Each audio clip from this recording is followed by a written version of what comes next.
Anamika chapter 8। Anamika बोली, अरे यार, तुम्हें मेरी साड़ी से क्या प्रॉब्लम है? तब से देख रही हूँ, बस यही कहे जा रहे हो कि पतली साड़ी है, काली साड़ी है, ये साड़ी है, वो साड़ी है। अब लड़की की शादी हो रही है तो लड़की तो शादी में साड़ी ही पहनती है, और मेरे पास तो बस यही साड़ी थी, तो मैंने सोचा यही पहनकर चलती हूँ।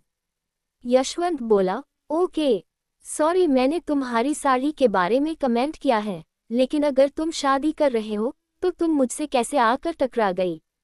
अनामिका थोड़ा उदास होकर बोली, वो क्या है ना, जिससे शादी होने वाली थी, वो आया ही नहीं। मैंने बहुत इंतजार किया उसके लिए, लेकिन। यशवंत पूछा, क्या मतलब वो नहीं आया? तुम्हें उससे फोन करना चाहिए था और वो तुम्हारे साथ नहीं आया है यहाँ पर।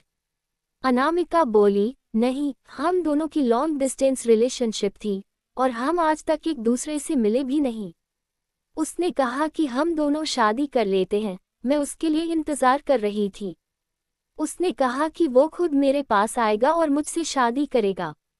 उसी के लिए मैं यहाँ पर इंतजार कर रही थी। बहुत देर इंतजार किया मैंने, 2 दिन हो गए, लेकिन वो आया ही नहीं। और जब मंदिर से होटल रूम के लिए जा रही थी तो कुछ लोग मेरे पीछे पड़े, उनसे बचने के चक्कर में मैं तुमसे आकर टकरा गई। यशवंत अब और भी हैरान हो गया। वो पूछा, 2 दिन से इंतजार कर रही हो? अनामिका ने अपना सिर हिलाया तो यशवंत बोला, 1 मिनट, मुझे तुम्हारी कहानी पर भरोसा नहीं हो रहा है। तुम एक लड़के से प्यार करती हो और उससे शादी करने के चक्कर में तुमने अपने पापा से झूठ बोलकर इतनी दूर आई हो। अनामिका ने फिर से अपना सिर हिला दिया तो यशवंत ने आगे पूछा, उसके लिए 2 दिन से इंतजार कर रही हो? अनामिका ने फिर से अपना सिर हिला दिया। यशवंत अपना सिर हिलाते हुए कहा, तुम सच में पागल हो, साफ पता चल रहा है कि उसने तुम्हें धोखा दिया है। अनामिका बोली, नहीं, बिल्कुल भी नहीं, वो मुझे धोखा नहीं दे सकता क्योंकि वो मुझसे बहुत प्यार करता है। यशवंत बोला, अनामिका, भरोसा करने की भी कोई लिमिट होती है। अनामिका बोली, प्यार में नहीं। यशवंत पूछा, तुम सच में पागल हो, तुम्हें सच्चाई नहीं दिख रही है क्या? अनामिका पूछी, कौन सी सच्चाई?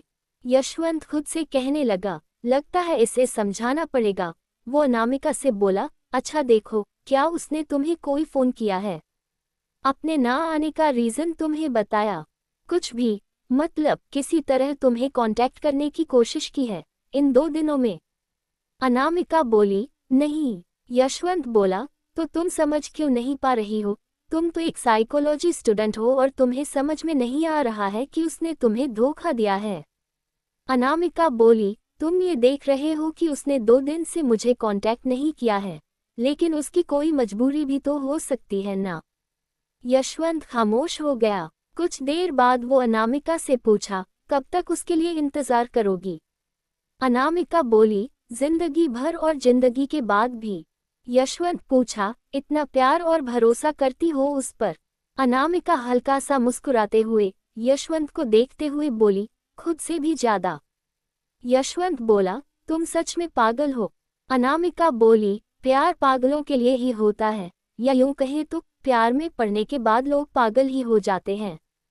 यशवंत बोला, मेरी बात मानो और अपने पापा के पास चले जाओ, वो नहीं आएगा। अनामिका पूछी, अरे तुम्हें कैसे पता?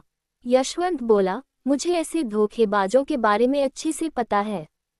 ऐसे लड़के पहले लड़की से दोस्ती करते हैं और प्यार के नाम से उन्हें ठगते हैं, और शादी की बात जब आता है तो उन्हें धोखा देकर उस लड़की को अकेला छोड़ देते हैं। अनामिका बोली, तुम्हें उसके बारे में कुछ नहीं पता है। वैसे तुम भी एक लड़के हो, क्या तुमने भी किसी को धोखा दिया है? यशवंत अनामिका के इस बात से सहम गया। उसके दिमाग में उसका अतीत घूम रहा था। अनामिका के वो शब्द बार बार उसके दिमाग में घूमने लगे, क्या तुमने किसी को धोखा दिया? अनामिका उसके आंखों के सामने चुटकी बजाते हुए बोली, मैंने कुछ पूछा है तुमसे, क्या तुमने किसी को धोखा दिया है? क्या उसी धोखे देने वाली लड़की से मिलने जा रहे हो क्या? यशवंत बोला, हाँ, दिया है मैंने किसी को धोखा, थोड़ा है किसी के प्यार के भरोसे को। अनामिका पूछी, किसके प्यार का? यशवंत बोला, यशना। तो कौन है ये यशना? जानते हैं अगले भाग में।